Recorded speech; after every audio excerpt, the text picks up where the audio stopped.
this working? Okay. Good afternoon, everyone, and thank you for staying for our last track. I think Fred said in the previous track that at the end of the day, it's all about the patient, right? So that's the theme of our track. It's patients and consumers, and thinking about patients from various perspectives, both strategically and operationally. Our first speaker will be Jill Brown, who I understand she may have to leave right away to teach after. I am in class right now, actually. So they're waiting with bated breath in Wilder Pavilion Auditorium. So. All right, so go ahead, Jill. So, oops, there we go, yeah. So, hello. I am excited to be here. And today I'm going to talk to you about a qualitative paper that I have written that will be forthcoming in California Management Review. This is the second paper from this case study. And the first paper was published last year. And actually, I have to thank the Thought Leadership Network here. I'm putting in a plug for my TLN because the idea for this second paper came from a discussion we had when we first all met in a group. And so the theme of this article is about co-opetition. That's simultaneous cooperation and competition in what we consider hybrid hospital settings. So these are hospital settings where a nonprofit hospital has morphed into a nonprofit / for-profit setting. So you can imagine this is a newer phenomenon in the healthcare industry.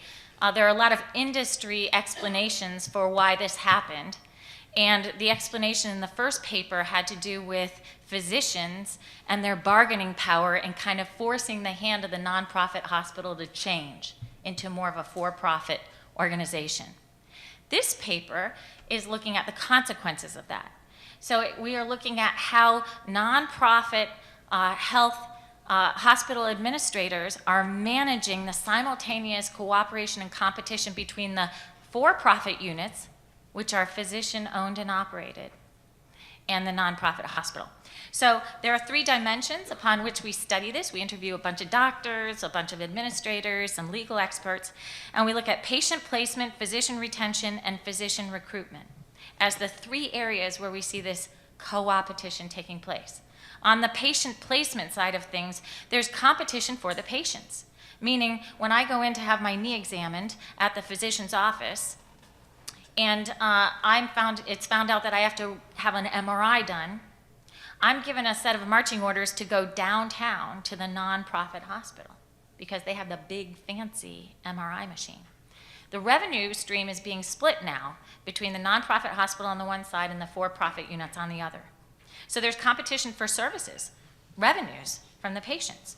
There's also competition on the retention of physicians, meaning that there's competition on both sides in these both units for physician availability, their time, and some competition on best-in-class physician practices either at the for-profit or the nonprofit. There's also some co-opetition taking place on physician recruitment. So there's competition for physicians in the external marketplace because there's a shortage of physicians. But now there's competition to get them under the nonprofit hospital umbrella as well and retain them there. And that's a big challenge right now in the healthcare hospital area. And so when I say we're looking at managing co-opetition, managing co-opetition has to be done by finding these points of what we call shared utility. And this is a concept from economics that's been transformed into stakeholder management literature.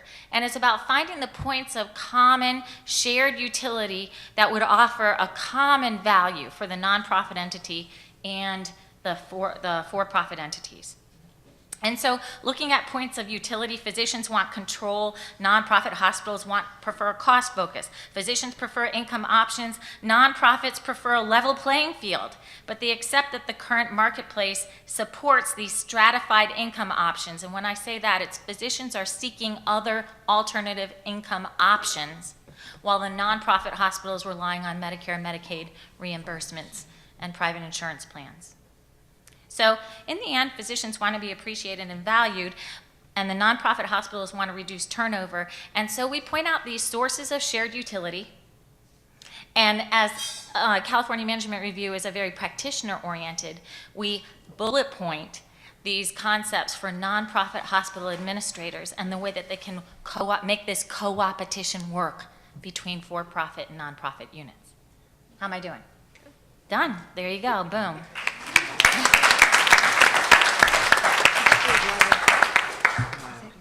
Yes. Thank you, Jill. Our next speaker is Danielle Hardigan from the Natural and Applied Sciences.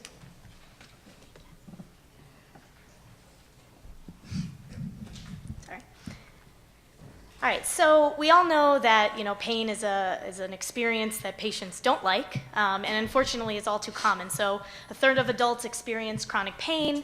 We have pain as the leading reason that people visit the emergency room. And despite kind of widespread attention, and justifiably so, to overprescription of painkillers and opioids and potentials for abuse, what the literature tells us is that often the problem is that pain is left untreated or undertreated. And so one of the things that I was interested in, I'm a social psychologist, and my background is in how providers pick up on nonverbal cues of their patients, what we call person perception. So one of the things a provider might want to judge is what kind of pain is the patient in, and how should I make my decisions based on that. So we were wondering if people were able to accurately judge patient pain, and then what are the moderators of who and when people are more accurate in judging pain. And so to do this, we conducted 2 meta-analyses of 197 effect sizes of the literature, of really a history of literature looking at this question. And so we had 2 meta-analyses because we had 2 distinct questions methodologically. So the first one was, do providers and caregivers accurately judge varying levels of patient pain? And these were correlations between what providers said and what patients said. And what this really gets at is whether providers can accurately distinguish variation, so which patient is in more pain compared to another patient. And what we found overall in these 94 effect sizes was that the correlation was decent, 0.46. And so, there's some accuracy there. They're able to judge, kind of what patients are in more pain than others. We find they're better at detecting variation in pain among children.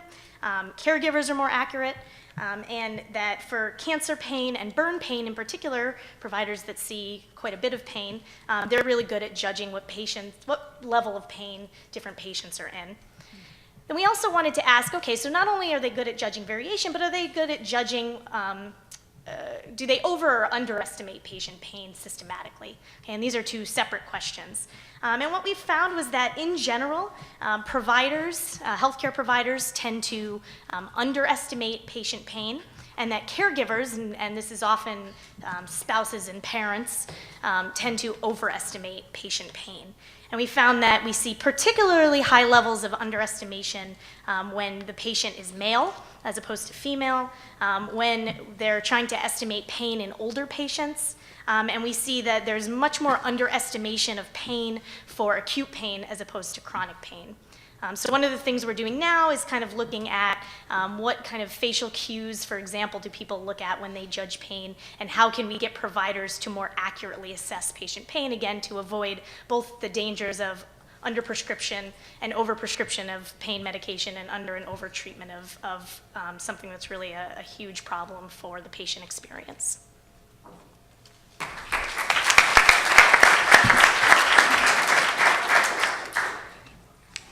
Thank you. The next speaker is Miriam Boeri from Sociology. Well, I'm going to read my paper because I want to make sure I do 3 minutes, because I could talk for hours about this topic. So forgive me. This is another qualitative research, and I just want to say a disclaimer that I am not a patient or a user of marijuana. So, is that good or bad? Actually, I'm supposed to start with that. There you go. So this is about a medical marijuana and the shift in the paradigm of patient-centered care is what I think we need. As you can imagine, this is a controversial topic, but one that is very current and needs to be discussed with a more open mind, one of the goals that our speaker, Dr. Bradford, mentioned earlier. When I try to discuss this with most health professionals, I am met with a grin or with a dismissive statement like that's just for potheads, or the ubiquitous more research is needed. I would like to suggest that we listen to the patients. Why? Because they have been using marijuana for many, many, many years. What they find is relief from suffering and pain. And in their experiences, they find that it is less harmful than the prescription drugs that they have been prescribed. Now we'll go to the next slide. So Dr. Sanjay Gupta, CNN's medical correspondent, was opposed to medical marijuana, and he wrote an article on this in 2009. But he changed his mind on the medical benefits of cannabis after speaking to patients who benefited from using cannabis for health problems. He apologized, saying, "I spent time with them and came to the realization that it is irresponsible not to provide the best care we can as a medical community, care that could involve marijuana." When medical marijuana was passed in Massachusetts, I started to study through ethnographic research how patients talked about medical marijuana. Well, actually, I studied how all people talked about marijuana. But I'm going to talk to you about the people that used marijuana. The aims were to examine opinions and experiences of medical marijuana patients and physicians. As mentioned, most physicians were dismissive, and the few physicians who became medical marijuana doctors told me they were ostracized by their medical community. I found people used marijuana for a wide range of physical and mental health issues. Some were legal medical marijuana patients, but most were not, and they used marijuana illegally. They could not afford the expensive process of going to a private medical marijuana doctor to be certified, and since marijuana was not covered under any insurance, they could not afford medical marijuana at the dispensary. Others could not get to the doctor or dispensary, and the medical marijuana legalization bill did little to help them because their doctors were against it, so they continued to use it illegally. There are hundreds of examples of stories that I can tell you, but for time's sake, I will only tell you two, which are not those written there. Joe is a disabled man living in Section 8 housing and in a methadone program paid for by Medicaid. He was able to become a medical marijuana patient because a doctor saw him for free. However, he could not afford to buy marijuana at the dispensary. When one opened near him, he got a great hardship discount and was able to wean himself off methadone by using marijuana to treat his pain and his addiction. Ironically, he will lose his Section 8 housing if he uses marijuana in his home. So he has to go to the alley to smoke it, which is illegal, and it's against the law to use it openly. Steve is a 37-year-old injured veteran who says marijuana helped him off a litany of opioids. Standing outside the Capitol building in Boston, he tells Congress people that marijuana is not a gateway drug. He says it's a getaway drug. So there is really no evidence that marijuana can be fatal, but we know how fatal opioids are. So no one is saying to stop using pain pills, and no one is saying to take people off methadone. We're only saying that why not use marijuana under a doctor's care along with these drugs as a harm reduction approach? And I just wanted to mention Dr. DeLeo. He was talking about indicators. And one indicator that was found was that states that legalized marijuana for medical purposes or any purposes, adult use purposes, they saw a drop in opioid overdose deaths rates by up to 30%, on average 25%. Again, no one dies from marijuana, so I think we should start talking about this a little bit more openly and not with a grin. And I'd be happy to talk to you a lot more at my poster. Can I do 3 minutes?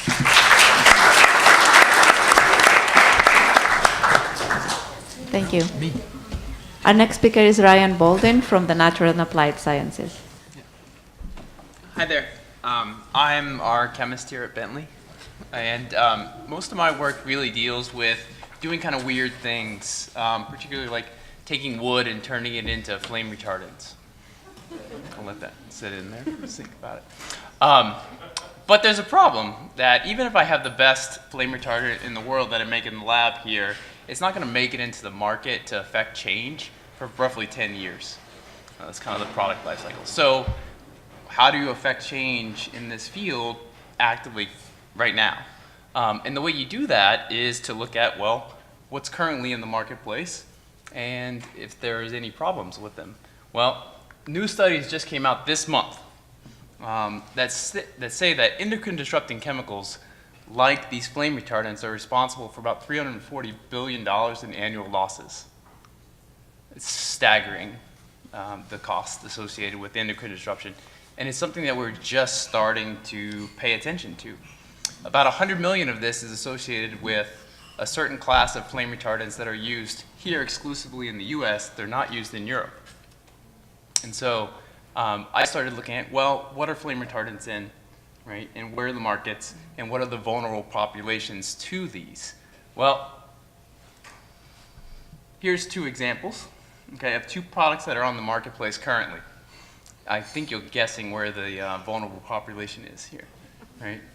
So I went and I took this. I got a grant from the Toxic Use Reduction Institute here in Massachusetts, and I tested about 28 products from child daycares for flame retardants and to identify specifically what those flame retardants are and if they're needed. Well, California actually just passed a law in 2003 that says most child products are exempt nowadays. The problem is that most child cares can't afford to purchase new products.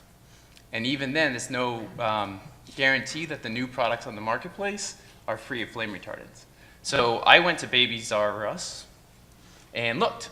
And I looked at these two items side by side. Now, this was last summer, so they're still probably still there, some of them. And I said, well, look at these two chairs. Can you tell a difference? Right? Which one would you buy for your kids? Right? I would have bought Frozen for my daughters because they love it. Unfortunately, the Frozen one has flame retardants in it. Right? These are persistent organic pollutants that are basically going to be our generation's DDT, or younger generation's DDT. So in 50 years, you will swipe your house dust and they will still have flame retardants there. Right? And so the only way that you can look and tell what's in these is to read labels and to understand what that label says. Unfortunately, the average person cannot do that. Right? You need a chemist to do that currently. And so I started asking, well, do childcare providers know anything about this? Right?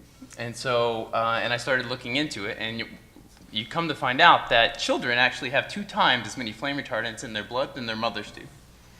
Right? And greater than 50% of the child cares in California exceed the no significant risk level for flame retardants. Right? So they are out there, they're in your child's daycares, they're in my child's daycares, they're in my home, everyone's aware of it, right? You're probably sitting on them currently, actually. I can guarantee it. But they're everywhere out there, and we started to look at this, we started to identify them, and we identified 14 new products in the market across a variety of cost differentials.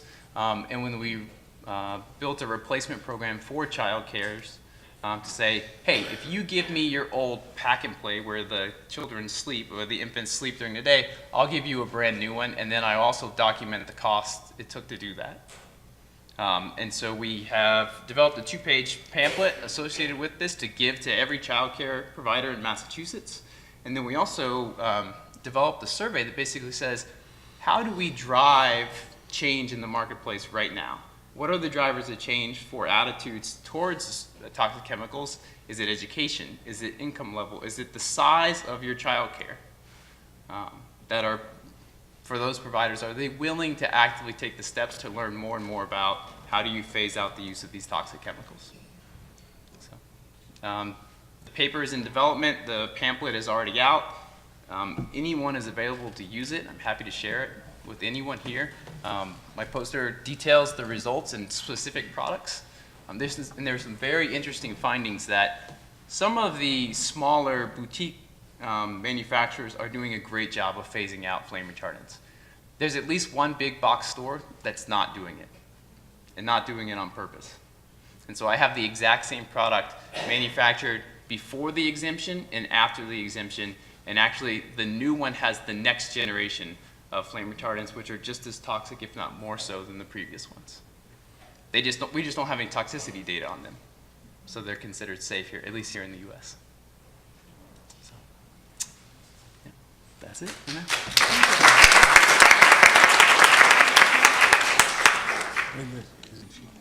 Our next speaker. Yeah, I did. Sorry. I'm sorry. Yeah, it's you. It's you, Mark.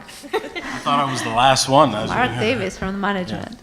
You know, Fred's comment in the previous panel about him being tired reminded me when I was teaching an all-day class, and one of my students at this time raised their hand and said, "My brain's full. Can I go home now?" Yeah. You know? Basically, this is from a book I'm writing with Pat Jordan, who's the COO of Leahy Clinic, and and it's combining my experience in customer-focused management and service operations with Patrick's application of these concepts in the healthcare environment. And so basically, the essence here is that it's a systems approach, and you're gonna have to start with committed senior management. By committed, we mean it's gonna take years for an organization to really convert over to a customer-focused or patient-focused environment.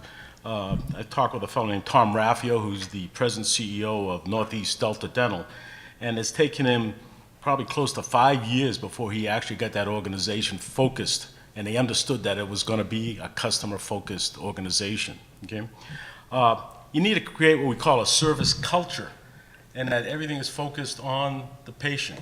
And Tom does it with a great job as an example, where he has a guarantee of service excellence. He has 7 guarantees, and anytime there's something wrong, a customer gets compensated for it. Okay, you need motivated employees, people who want to come to work every day and who want to look out for the customers and for the patients. Okay, and combining all of that basically leads to what we call a great customer experience.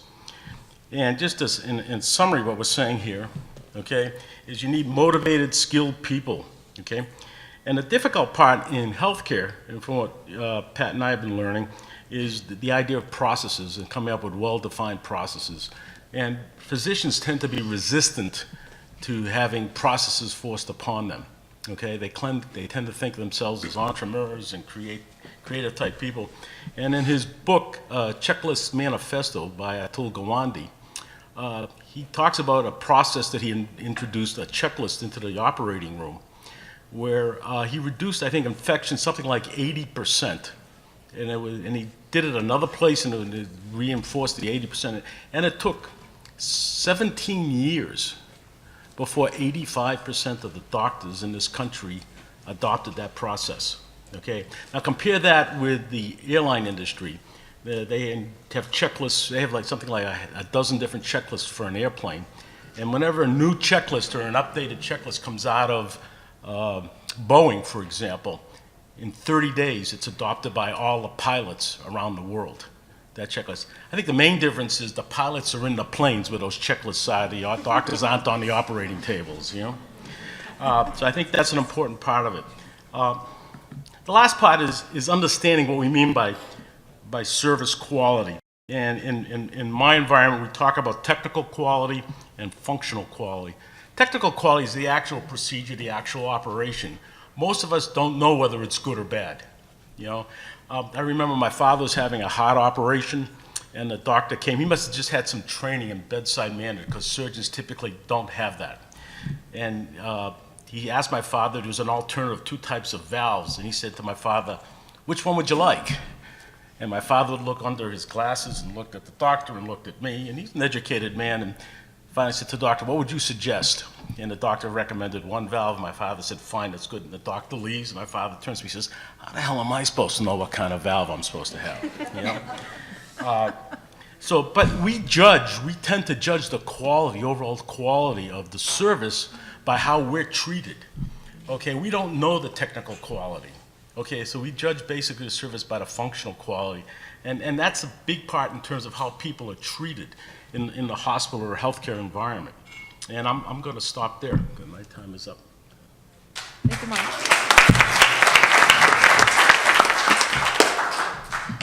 I think we're doing okay with time. Maybe we'll be a couple of minutes over, but no more. Our next speaker is Diane Kellogg from the management. Hi. The patients that I'm interested in are women and children and fishermen who live on the islands of the Volta River. If you can imagine this beautiful river extending towards the ocean, and it gets wider and wider as it gets towards the end. And there are 22 estuary islands. And the people who live there are not going to leave. This is land that was given to them by their ancestors. It's very sacred in Ghana, and I think many parts of Africa, that you live on the land that your ancestors gave you, and you actually use the water. We have examples where villages are given wells. You can dig and you can get clean water, and they walk right past the wells and dip their buckets in the river because that's the water their ancestors drank. And if it's good enough for their ancestors, it's good enough for them. But over the years, these islands have been washed over by all of the pollution from way, way upstream and by increased population. There was a time when open defecation was a really good solution. It's what Mother Nature had in mind in the first place. It was very clean, and when the population's sparse, no problem. But as it got to be highly populated along the Volta River, more and more pollution is getting into the river, and right there down at the end, those 22 estuary islands are the most vulnerable of all. So they have the highest incidence of diarrheal deaths from children, and also the highest incidence of really intense GI symptoms. When you get intestinal worms from parasites, you only slowly die. And it takes a long time for families to realize that this is a treatable disease. This has actually changed quite a bit because the government is now treating parasitic diseases practically annually. And after you treat it once at $5 per person, it costs $22,500 to treat all 4,500 people on these islands. But you have to do that more than once a year. So you can imagine how that adds up. So one of the things that we're looking at right now is how we can improve sanitation, at least on the island. It's going to be, who knows if it's possible to increase the cleanliness of the water itself, but we can at least clean the water on the island and also provide better sanitation and toilets. So the research study we're trying to do is, I think of it as action research, where, oh, I forgot to turn my timer on. You know, I was determined I was going to, there we go, start. Okay. I have 3 minutes. Careful what you say, you're being taped. It was a good strategy, don't you think, Mark? Yeah. An action research project is a project where you plan an intervention. And you do research on the situation before the intervention, you do the intervention, you do the research afterwards, and that pre- and post-intervention data tells you whether or not your intervention was worthwhile. So we have been invited, myself and a few other people who became passionate about sanitation. It only took me 4 or 5 years of going back and forth to Ghana before I got passionate about sanitation, and I always carry toilets and tissue in my purse. And I actually brought a toilet with me today, so I can demonstrate to you what I'm talking about. But I'm going to hide it so that you'll be curious. I actually had it in my purse, and I thought, oh, no one's used a visual aid so far. This might be a way to do something different towards the end. But at any rate, the intervention that we have in mind, my poster happens to be right there. I don't know how I got that spot right by the door, but you have to go past it to leave today. But the picture right in the center there is the toilet that we're recommending for the estuary islands, because it doesn't require digging, doesn't require, thank you, Marcy. We have our very own Vanna White here. I'm really quite interested to see the impact of this particular toilet solution, and we actually are partnered with a clean water organization, Easy Water for Everyone, who's doing water pumps. So the study involves one island where they do have the clean water pumps right now, and we've already done the pre and post data on that. We're going to put toilets there in January, so we see what happens when you have clean water. You test 6 months, then you put in a toilet. 4 islands in January will get water and toilets simultaneously, and 1 island we're going to do just toilets, which I predict is not going to work, because typically you want to follow the clean water people. They do the clean water, and then you come along with the toilets. Now, with my last 30 seconds, I hope I've inspired you to go take a look at the toilets. But the real reason you do this is because of the people. And so this really shows some of the actual specific individuals that I've come to care about that I don't want to see die of diarrhea or even lose their health because of the deterioration of their bodies. So the research questions are summarized here with a series of TLAs. And so my question for you is, if you want to be invited into my world, you have to be able to figure out how to read this chart. The top cartoon there on the right, OD free, is actually one of our mantras because I'm interested. There we go. That's 3.5 minutes now. OD free means open defecation free. And I will just read the research question to you. Hopefully some of you have been trying to figure out what this is for yourself. The research question is, Susanna, the Sustainable Sanitation Alliance, wants to know if triggering community-led total sanitation will bring us closer to Sustainable Development Goal number 6, which is on water and sanitation, by resulting in an ODF, you got that one? Open defecation-free situation, and therefore no need for SFDs, shit flow diagrams, or any SFM whatsoever, fecal sludge management.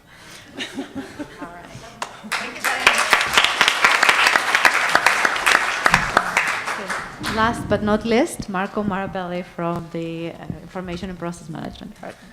Thank you, and sorry for being the last. I know I'm the one between you and a glass of wine, so I'll try to be very, very quick. So let me start with the first slide. Okay, so actually this is the work that I'm conducting with Danielle. I don't think there's time for you to jump in, but if you want, do that. And it's part of a much longer study that I've been conducting since 2010, and I have to write down the founding bodies of this research. So let me start with the so what, so I don't risk that somebody leaves before hearing the interesting part of the research. So we focus on communication between patients and physicians, doctors. And so the theoretical novelty is that we use the theory of boundary objects, which is generally used to explore barriers to knowledge sharing across professional communities. Now we focus on the barriers and the knowledge gaps between the patients and physicians or in general healthcare providers. And the practical implications are that actually objects such as digital materiality, so emails, websites, forums, and documents that are shared electronically actually make the difference in terms of mobilizing knowledge across the two communities, not professional communities, but one community that has clinical knowledge and the other community that doesn't have clinical knowledge. So let me tell you something about the setting of the case.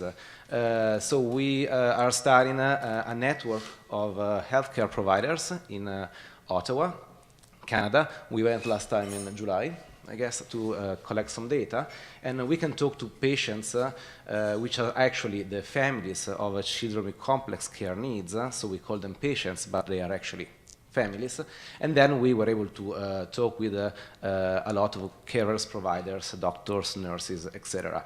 So this is a probably incomprehensible slide on the fieldwork, just to show that the data collection started in 2010 with a couple of years of retrospective data, and now we are at the end of 2016, and we hope to go to Ottawa once, maybe before or after the break. So in terms of the theoretical, the theory building of our study, we are starting to conceptualize external and internal digital materiality. So these are objects. In general, in healthcare communication literature, the materiality, the digital materiality is referred to as websites and information that can be accessed by patients. So it's not really productive because they think that they have something, they go to the doctor, then they go back home, they Google what they have, and then they go to the doctors more frequently because they get confused, and so they want clarifications on what they learn online. While we focus on the internal materiality, which is, in our case, within the boundary of the carers and the patients. So internal materiality is, for example, emails or documents, electronic medical records, and other digital materiality which is shared between the hospital or the providers in general and the patients. And this is very effective. because it mobilizes knowledge across carers. It legitimizes nurses who now write with an email address that comes from the hospital, and they are taken more seriously. So the patients don't want to just talk to the doctor, but they accept suggestions even from staff. And so the communication improves from both sides, and this creates efficiencies, and so far, qualitative data show that there's less ER admittance, and, which is good, and an overall patient satisfaction, of course, refer to the family of the carers. Sorry if I was too long, and I'm done. It was always my dream to be the last of the last. Thank you. Do we have any questions? I knew it. Well, this is actually an FT, if you can figure out what an FT is. It's a flying toilet, which means when you fill it and you tie it across the top, you can then fling it. And it's a flying toilet.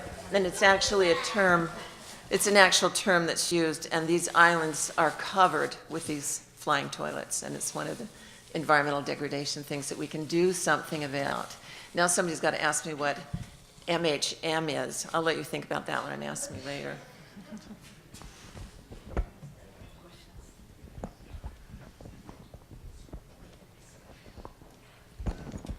Thank you. I have a question for Mr. Ryan Baldwin.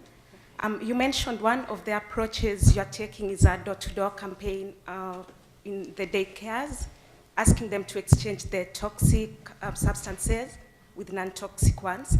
Have you considered approaching maybe the licensing agencies in different states? For example, in Massachusetts, we have the Department of Early Child Licensing, which ensures the highest standards in daycares, and other stakeholders like parents, creating public awareness with various stakeholders. And if not, why not? Thank you. Probably the real reason right now is that I'm pre-tenure, and that's going to take a long time. Yeah, that's the ultimate way to go. But the policy solution there is long and drawn out. And if I'm really looking to affect change, this was probably the single most effective way to do it in a very short amount of time. I built the relationship with the child cares in order to actually get their old products. That's what I needed to test, to document that, yeah, your child care does have these chemicals in it. A lot of people believe they operate chemical-free child cares, and that's not the case.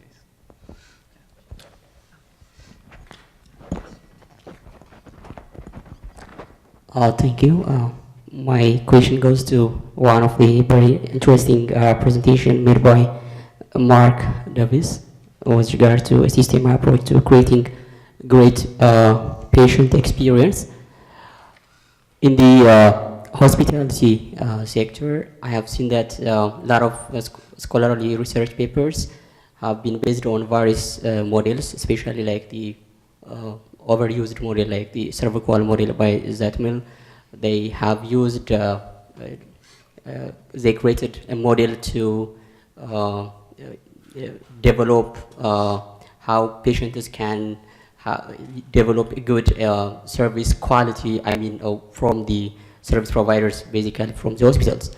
So have you ever revisited those models and what you came up with that can make a difference from the others, and what did you consider those as the over researched ones? No, actually we haven't. We've looked at it more from a higher level perspective, and we haven't gone into the details. I mean, some of the surveys that we've seen, they get into the quality of the food and things like that, which tend not to be that important if you do the correlations with the overall patient satisfaction. We call that order qualifies. You got to give me good food, but I'm not going to the hospital because the food is good. But we haven't gone into that level of it. We're looking at it more at a higher level. Okay, thank you very much, speakers.